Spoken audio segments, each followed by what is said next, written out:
Makapangyarang banal nga Dios sa Juan chapter 8 verse 17 and 18, nasusulat sa inyong kautusan na dapat tanggapin ang patutuo ng dalawang tao.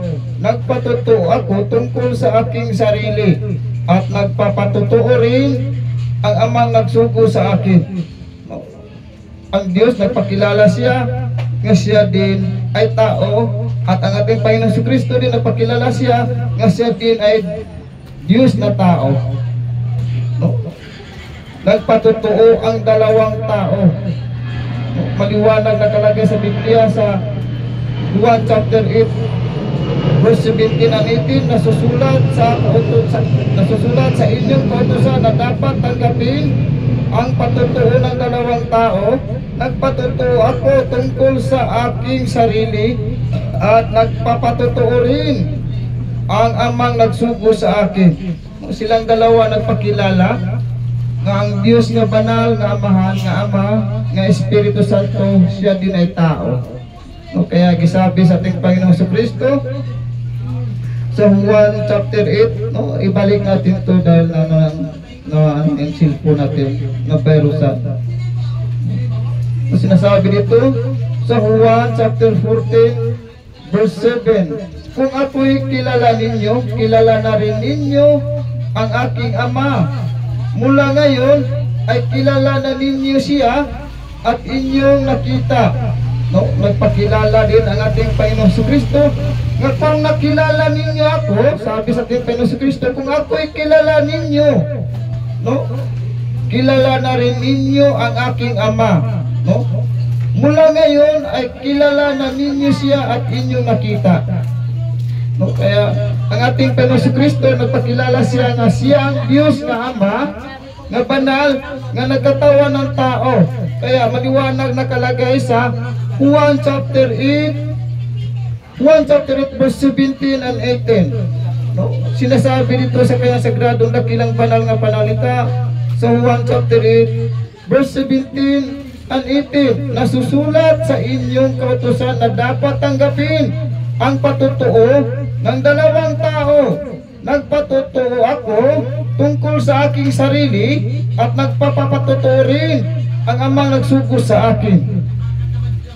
Sinasabi ito sa sagradong dakilang banal nga pananalita na ibinigay sa ating makapangyarang banal nga Diyos na sa langit sa Juan chapter 14 verse 8 and 9. Juan chapter 14 verse 8 and 9, sinasabi dito sa sagradong makapangyarang dakilang banal nga pananalita, nagibigay sa ating makapangyarang Panginoong Diyos na sa langit. Sinabi sa kanya ni Filipe, Panginoon, ipakita po ninyo sa amin ang Ama at masisiyahan na kami. Sumagot si Jesus, matagal na ninyo akong kasama, Filipe. Di yata't hindi mo pa ako nakikilala. Ang nakakita sa akin ay nakakita na sa Ama. Bakit mo sinasabing ipakita mo sa amin ang Ama? Naguguluhan ang mga kaawas ng Panginoong Diyos nga nasa langit. Nagtatanong ang ibang mga tao nga, Panginoong Kristo, ipakita mo sa amin ang Ama. At masisiyahan na kami, sabi ni Filipe. Kaya gisabi sa ating Panginoon Kristo, matagal na ninyo akong kilala. Sinabi sa ating Panginoon Kristo, sumagot si Jesus, matagal na ninyo akong kasama, Filipe. Di yata't hindi mo pa ako nakikilala. Ang nakakita sa akin ay ang nakakilala.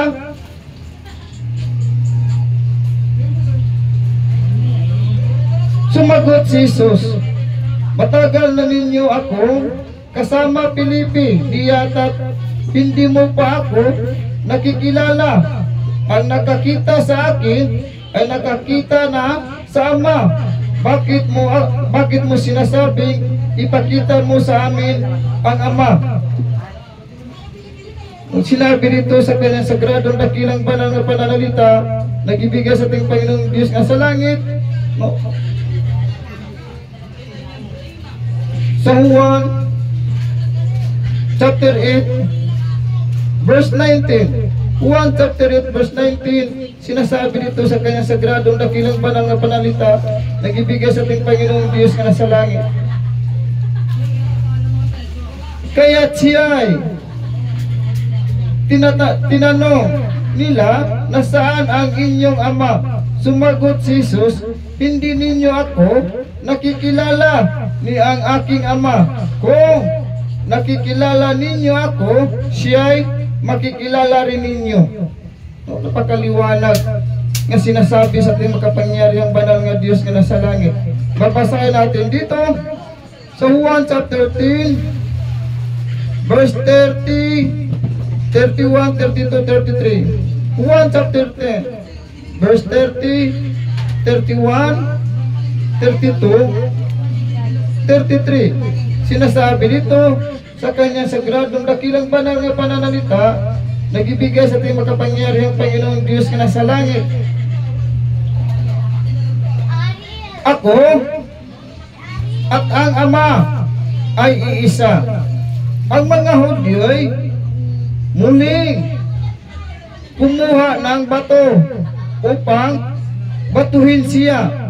Kaya't sinabi sa kanila ni Jesus, Maraming mabubuting gawa mula sa Ama ang ipinakita ko sa inyo. Alin ba sa mga ito ang dahilan? Alin ba sa mga ito ang dahilan at ako'y inyong babatuhin?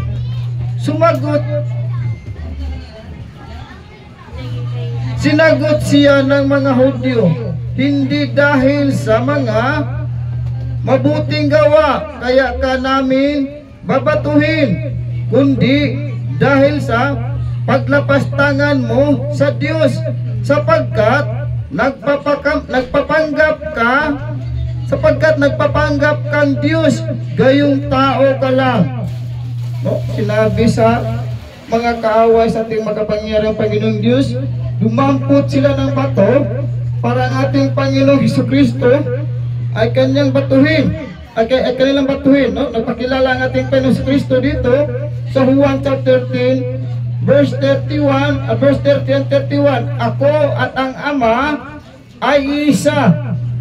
Ang mga Hudyo'y muling kumuha ng bato upang batuhin siya.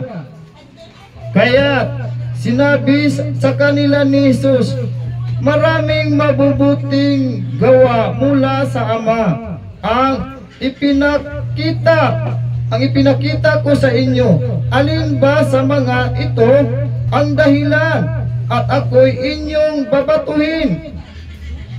Sinagot siya ng mga Hudyo, hindi dahil sa mabuting gawa kaya ka namin babatuhin, kundi dahil sa paglapastangan mo sa Diyos, sapagkat nagpapanggap kang Diyos, gayong tao ka lang. Kaya ayaw nilang maniwala nga ang ating Panginoong Jesucristo siya tunay totoong Diyos. Anong sabi sa ating Panginoong Jesucristo? Sa Juan chapter 8 verse 17. Sa Juan chapter 8 verse 17 and 18, sinasabi niya dito sa kanyang sagradong dakilang banal nga pananalita, nasusulat sa inyong kautusan na dapat tanggapin ang patutuo ng dalawang tao. Nagpatutuo ako tungkol sa aking sarili at nagpapatutuo rin ang Amang nagsugo sa akin. Silang dalawa din tao. Silang dalawa, ang Amahang Diyos na banal na Espiritu Santo, nagpakilala din siya nga siya'y tao. Nagpakilala din ang ating Panginoong Jesucristo nga siya'y tao.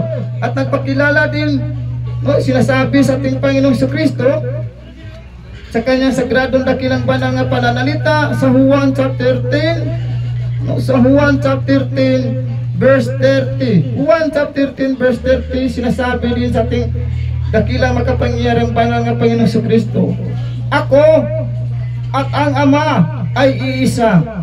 Ang mga Hudyo'y muling kumuha ng bato upang batuhin siya. Kaya sinabi sa kanila ni Jesus, maraming mabubuting gawa mula sa Ama ang ipinakita ko sa inyo. Alin ba sa mga ito ang dahilan at ako'y inyong babatuhin? Sinagot siya ng mga Hudyo, hindi dahil sa mga mabubuting gawa kaya ka namin babatuhin, kundi dahil sa paglapastangan mo sa Diyos, sapagkat nagpapanggap kang Diyos, gayong tao ka lang. Kaya ayaw yun talaga maniwala ang mga kaaway sa ating Panginoon si Kristo kasi tunay totoong Diyos. Anong sabi sa ministro? Sabi nila sa ministro na nagtuturo sa loob ng simbahan sa Iglesia ni Kristo, si Kristo ay nagpakilala niya si tunay totoong tao. Laking kalukuhan, laking kasinungalingan. Sabi sa ministro na nagtuturo sa loob ng simbahan sa Iglesia ni Kristo, ang ilang Panginoon si Kristo ay tunay totoong tao at hindi Diyos, sapagkat batay sa kanilang mga pagpaliwanag, nagpapakilala sa kanila ang Panginoon si Kristo na siya totoong tao at hindi Diyos. Naghamon-hamon pa ng debate dito sa Facebook profile ko. Yung nalalaman nila nga nagkakamali sila, wala na dito naghamon. Nga sinasabi lang nga all religion debate. Nagpa-video call pa ang iba. Yung ibigyan na ng sample, ayaw na humarap sa debate. Kaya sabi ko sa kanila, sa Islam, Ustad Muslim, nga iparang si Barcelona sa debate. Ang ano namin, face to face ka debate kasi nagtanong ang Muslim sa kanilang opisina. Chat ko sila. Anong niya pastor sa debate? Online debate o face to face? Face to face po, harapan po sa paningin ng mga tao. One-on-one debate, license to license. One-on-one Biblia. Nag-request ko si Ustad Barcelona sa Islamic Muslim religion. Kaya nagsabi naman sila, nagsagot naman, hindi lang si Ustad Barcelona nga Muslim sa Islamic, ang ipaharap lang kundi iba na namang Ustad. Ilang araw na, wala pa rin itong humarap, lumagpas na hanggat mabutan ng isang taon yan.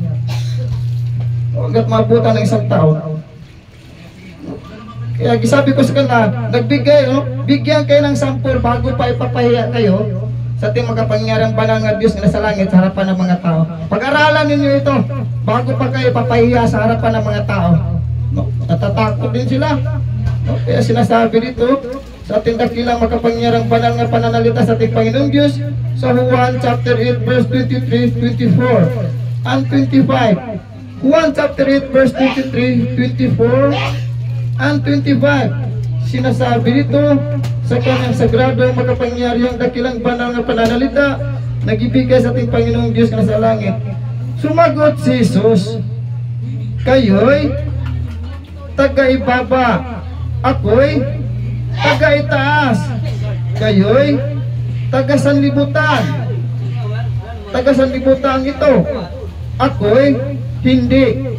Nagpakilala ang ating makapangyarihang banal nga Panginoong Diyos nga sa langit, nga sinasabi sa ating makapangyarihang Panginoong sa Kristo sa Juan chapter 8 verse 23, 24 and 25. Sinasabi dito, sumagot si Jesus, kayo'y taga-ibaba, ako'y taga-itaas, kayo'y taga-sanlibutan ito, ako'y hindi. Kaya sinabi ko sa inyo na mamamatay kayo sa inyong mga kasalanan. Mamamatay nga kayo sa inyong mga kasalanan kung hindi kayo maniniwalang ako'y si ako nga. Maliwanag na kalagay sa sagradong banal nga panalita sa ating Panginoong Diyos. Lahat ng sumali sa kanilang religion, itatapon po yan sa impyerno. No, sinasabi po yan sa ating Panginoong Diyos na sa langit. Siya po ang naghusga, hindi po ako. Wala po akong karapatan maghusga sa ibang relihiyon, sapagkat ako din ay hatulan din ako sa ating Panginoong Diyos kung ako ikasama niya sa kanya ng langit. Amen? No, kung saan ako batay sa aking ginagawa dito sa sanlibutan, batay sa aking pagsunod sa kalooban ng Diyos, ako ba'y karapat-dapat makasama sa kanya ng langit? Amen? Kaya sinasabi dito sa ating dakilang makapangyarihang pananalita sa ating Panginoong Diyos sa Juan chapter 8 verse 23, 24 and 25. Sumagot si Jesus, kayo'y taga ibaba, ako'y taga itaas. Kayo'y taga sanlibutan ito, ako'y hindi. Kaya sinabi ko sa inyo na mamamatay kayo sa inyong mga kasalanan. Mamamatay nga kayo sa inyong mga kasalanan kung hindi kayo maniniwalang ako'y si ako nga. No. Ang Panginoong Kristo, siya nga ang Diyos na Amahang Banal na lumikha ng langit at lupa. Kaya sinasabi sa ating Panginoong Kristo, kung hindi sila maniniwala ng ating Panginoong Kristo, nga siya ang Alpha at ang Omega, siya ang tunay na Diyos nga buhay, na lumikha ng langit at lupa, kung hindi sila maniniwala, hindi po sila makakasama sa kanya ng langit, sapagkat sinabi sa ating Panginoong Kristo, sila yung mga matay sa kanilang kasamaan. Sapagkat sinabi sa ating Panginoong Kristo na kapag hindi sila maniniwala na siya ng ating Panginoong Kristo na ako'y siya ako nga makasalanan. Amen? Excuse me. No? Kapag hindi nila paniwalaan ng ating Panginoong Kristo na nagsasabi ako'y siya ako nga, no? Sinasabi dito sa kanyang sagradong makapangyarihang dakilang banal na pananalita sa Juan chapter 8 verse 25. Sino sa Juan chapter 8 verse 24 and 25. Kaya sinabi ko sa inyo, mamamatay kayo sa inyong mga kasalanan. Mamamatay nga kayo sa inyong mga kasalanan kung hindi kayo maniniwalang ako'y si ako nga. Maliwanag na nakalagay sa kanya sagradong dakilang banal na panalita.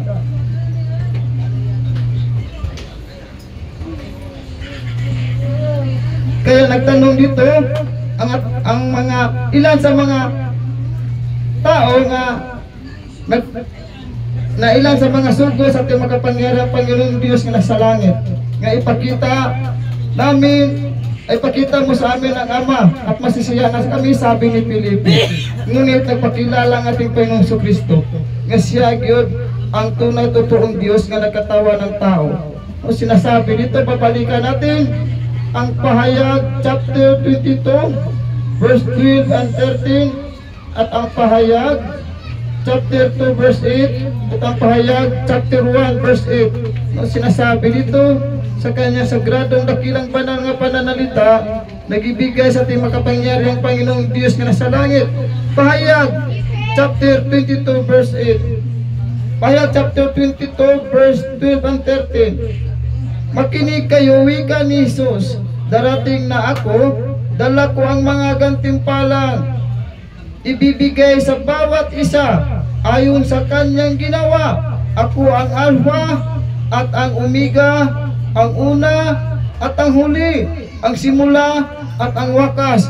No, nagpatotoo na ang ating makapangyarihang Panginoong Kristo nga siya ang Alpha at ang Omega, wala pa ang langit at ang lupa, nandito na po ang ating Panginoong Kristo. Siya ang naglikha sa langit at lupa, ang ating Panginoong Kristo. Nagpatotoo ang ating Panginoong Kristo sa kanyang sarili nga sinasabi niya, ako ang Alpha at ang Omega.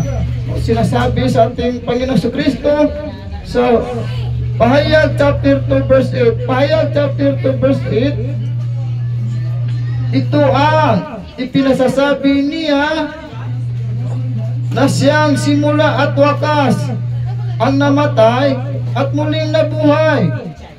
maliwanag nakalagay sa kanyang sagradong dakilang banal nga pananalita sa Pahayag chapter 2 verse 8. Isulat mo sa anghel ng iglesia sa Esmerna, ito ang ipinasasabi niya na siyang simula at wakas, ang namatay at muling nabuhay. Sa Revelation chapter 1 verse 8 o sa Pahayag chapter 1 verse 8, sinasabi dito sa kanyang sagradong dakilang banal nga pananalita nga gibigay sa ating makapangyarihang Panginoong Diyos nga sa langit, ako ang Alpha at ang Omega, wika ng Panginoong Diyos na makapangyarihan sa lahat, Diyos sa kasalukuyan, sa nakaraan at siyang darating. No? Salitang banal sa ating Panginoong Diyos, no? Na si Jesucristo, no? Diyos noong unang panahon, no? Diyos sa kasalukuyan, no? Sa nakaraan at siyang darating hanggang sa pagbalik, siya pa rin ang Diyos. Siya po ang ating Panginoong Jesucristo. Amen? Kaya ito po ang salita na ibigay sa ating makapangyarihang banal na Diyos, na ibigay niya sa bawat isa sa atin. Bago pa tayo manalangin, mag-alay muna tayo ng kanta, no? Para sa ating makapangyarihang banal na Diyos na nasa karya ng langit sa kanyang trono. Amen? Purihin ang ating dakilang banal na Espiritu Santo na lumalang ng langit at lupa. Mag-alay muna tayo ng kanta. Praise God, hallelujah.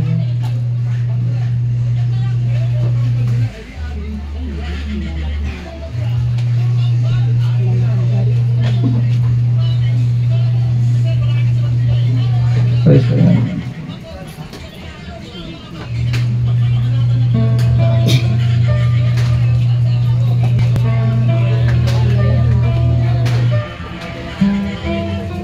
Ugat mo ka akong lalaki. Busog mo ang ugat mo.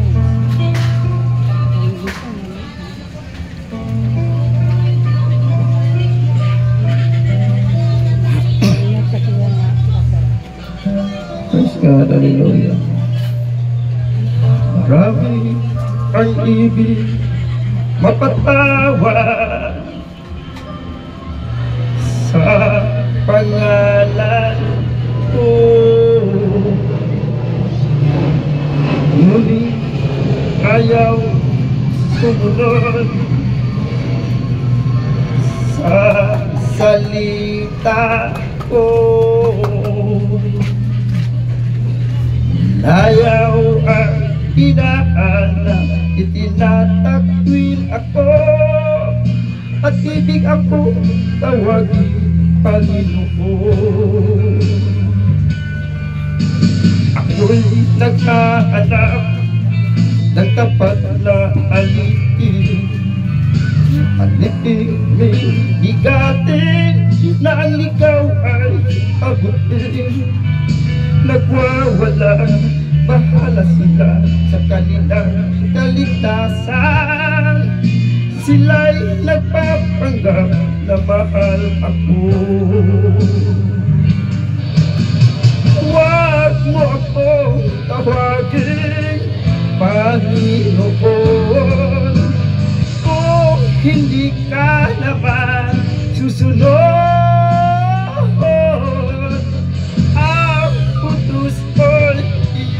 Pinabaliwalaan, huwag mo ako tawagin Panginoon kung hindi ka susunod. Ako lang baga pag-iibig sa iyo, kahit ang salita ko'y itinatago ninyo po. Hanggang kailan kaya ako itatakwil at tatawagin pa akong Panginoon? Huwag mo ako tawagin Panginoon kung hindi ka naman susunod. Ang utos ko'y iyong pinabaliwala.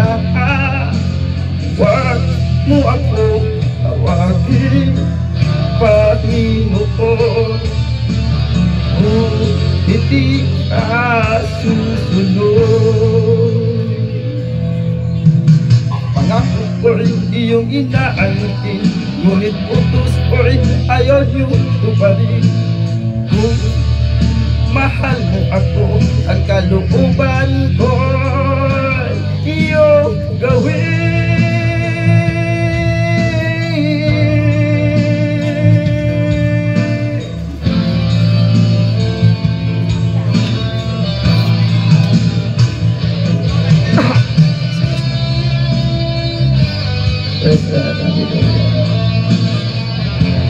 Maliwanag na talaga sa sagradong panalita sa ating Panginoon Diyos. Siya nagpatutuo sa kanyang sarili at nagpatutuo din ang ating Ama na sa langit. Amen? Nagpatutuo ang dalawang tao.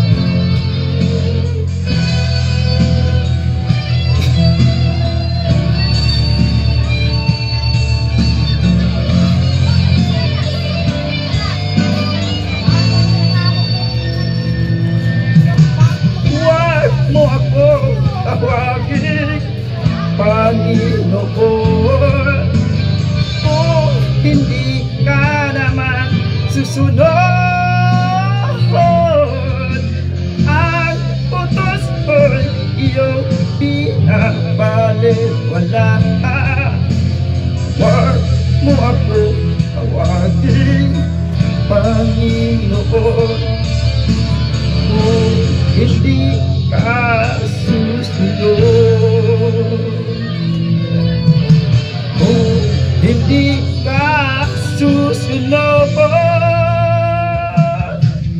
kung hindi ka susunod. Amen. Praise God. Hallelujah.